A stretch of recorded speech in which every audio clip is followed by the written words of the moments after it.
Siyakhuleka nina bendlule emithe amakhosi, siyakhuleka kunina besilo igama usabelo mnikathi TV channel emgedeni podcast.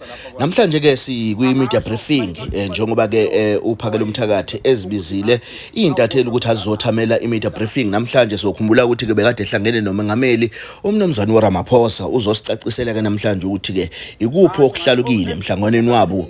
Uzokhumbula ukuthi ke lokhu kudala omkhulu umsindo njengoba ke abantu abaningi eSouth Africa beveza ukuthi bengafanele umndabandaba ahlangane nomengameli benongizwe kuphela engekho uJacinta. Siyazi ukuthi uJacinta ke uyena okuyena umvusi wenyamazane, umholi weMarch and March, kodwa ke bathi ke lokhu uzodala okukhulu ukuxokozela nomsindo njengoba uJacinta uMangobe esezuma weMarch and March ebekade engekho.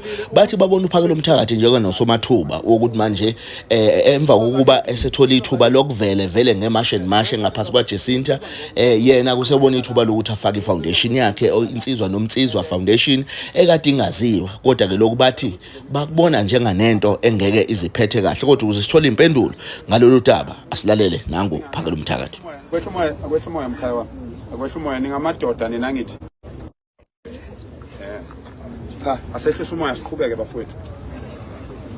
Bengisachaza ke bafowethu ukuthi mina angisiyena umuntu othanda ukuhlangana nabantu abakhulu okungakafiki ezingeni lami, ngoba kugcina kuba ngathi kuumdlalo nje, kugcina kuba ngathi kuumdlalo ukuhlangana nopresident, kugcina kuba ngathi kuumdlalo ukuhlangana isilo mina ngiyaye emashobeni ngifike ngidedele abantwana, ngidedele cha ingane zakwethu ngeke phela, ngeke madoda, ngeke sikhuluma into eyodudu, ngeke sikhuluma into eyodudu. Ngithe mina ngizokhuluma nani mangiqeda la, ayikho ke indoda ekhuzwa kabili, ngoba nayibona iSouth Africa njengoba injena nje amadoda angageqile indlebe.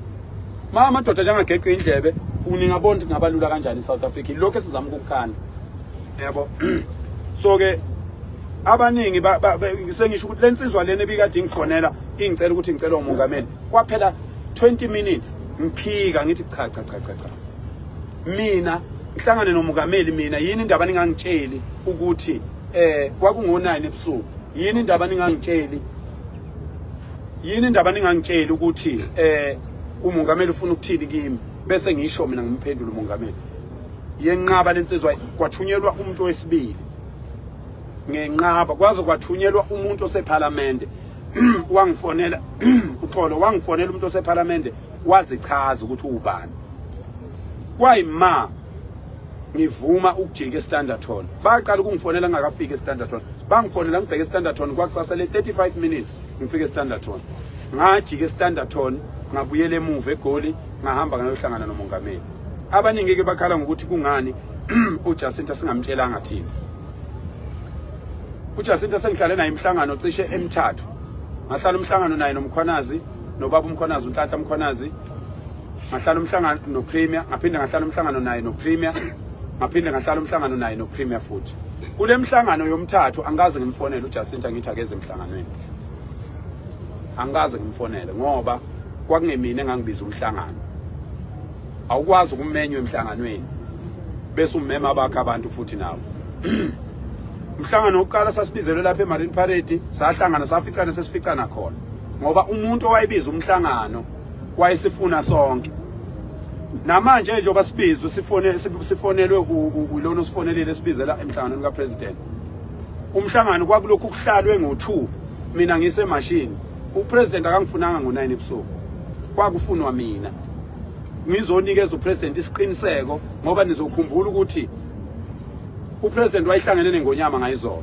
iNgonyama yamnikeza isiqiniseko sokuthi uphakela umthakathi ngiyamazi, angeke abantu bone mangabe ekhona lapha azobe khona uPresident akakhululeke, ngeke kuze konakale lutho.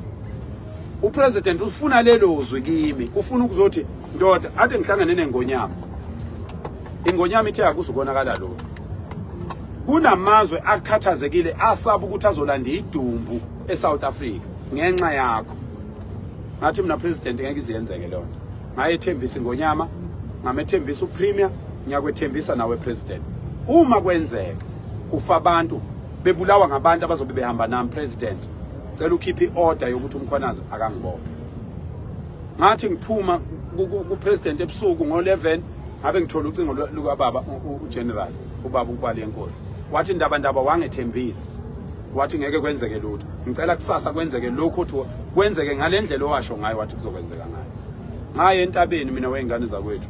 Abanye babehleka bethi ngumfundisi yini. Abanye babehleka bethi sungazi uyokhulekela izwe unamba bani. Namhlanje nqoma umhla ka30 abanye babesho njalo. Namhlanje uyokhuleka babesho njalo. Nayizolo bebelindele okubi kwangenzeka. Ayikho into eyimfihlo ekhulunywe phakathi kwami nomongameli. Abanye ke omunye nje izolo ngifonelile wathi ayiphakela sengiphoxeke kabi umuntu omkhulu. Wathi sengiphoxeke kabi manje kuthiwa wena unikezwe imali upresident. Usho umuntu okade engekho. Uthi nginikezwe imali. Nginikezwe upresident. Ngangena ngigqoka amashoba kupresident ngibathe nalo ibhayi. Ngigqoka ubrand o rust namashoba ngiqimbile. Ngangena ngahlangana naye ngigqoke kanjalo, ngaphuma ngigqoke kanjalo, ngangena nongizwe nomholi lona esasihamba naye nongubani. Sangena sigqoke kanjalo, saphuma sigqoke kanjalo, akekho umuntu owaphuma nemali lapha. Abantu abayeke ukuqagela izinto ukuqala. Okwesibili abantu abayeke ukuthi mabezonda ubaba uRamaphosa upresident bese befuna sonke simzonda. Mina ngizondana. Kodwa engakutshela upresident ngamtshela upresident wazi wangibuza ukuthi ngafundaphi. Ngoba ngamela ubudoda lapha na mina. Ngamtshela upresident okokuqala wayizocela upresident ephakamisa isiphakamiso sokuthi singakwazi ukuyihlehlisa lento ingabi ngomhla ka30. Ngamphendula upresident kathi ngeke kusenzeka president.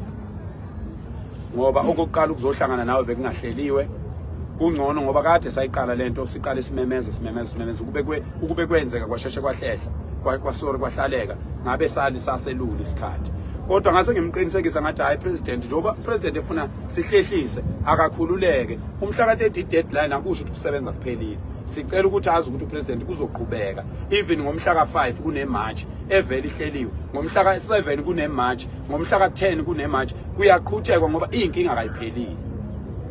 Wabonga upresident wacela ukuthi sigcine ukuthula wakufakazela ukuthi uhlanganile neNgonyama kwasiyamnika isiqiniseko ubezocela leso siqiniseko kuphela.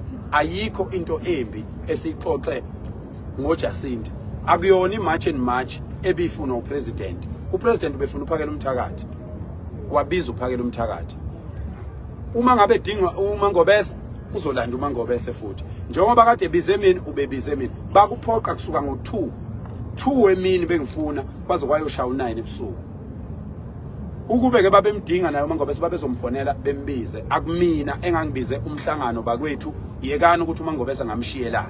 Akumina engangibize umhlangano. Professionally you can't be invited in a meeting and then wena bese invite abantu bakho. Ingakho mina nizobona kwezami izithombe ngishuthe nomongameli nongizwe. I can't bring even umuntu umfana omncane wami ngihamba naye ngithi akahamba ushutha nomongameli because that's how much I respect this. I can't bring anyone uyeke ukuthi asimbiza uMangobese. I can't invite even my own child yayikhona emotweni ukuthi izoshutha nomongameli because I didn't even want to sit in that meeting. Umongameli ngiyubani mina ukuhlangana nomongameli. Angaze ngihlangane neNgonyama, yimi engisebenzela iNgonyama, yimi ifela Nkosi, yimi engifela iNgonyama, yimi engivinjwayo eNdlunkulu. Uvimba wonke umuntu eNdlunkulu ukuthi uphakele umthakathi asondele eNgonyameni. Abazi ukuthi angifuni ukusondela eNgonyameni. Ngiyosondela eNgonyameni mhla iNgonyama ilele kwagogo.